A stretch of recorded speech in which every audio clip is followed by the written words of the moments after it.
বন্ধুরা, আমাদের আর এটা আমি সাইকেলে কাজ করি, তালা চাবি করে এই চাবিটা করালাম। চাবিটা কেমন দেখলেন?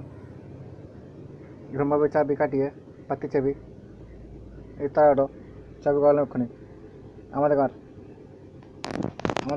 তালা এটা ওই একতলা, এই আমাদের ঘর একটা এই লোকের তালা। চাবিটা কাটলাম করে করালাম। এই চাবি কাটা আপনার 20 টাকা নিয়ে। আরও আছে 500 টাকা সাইকেলের তালা আছে। সাইকেল তালা গলাইনি, গড়াবো, কাল গড়াবো, কাল গড়াবো। এই চাবি চাবি করালাম। লাগিন লাগা আছে, খুলে গেল আবার লেগে গেল। ঠিক আছে।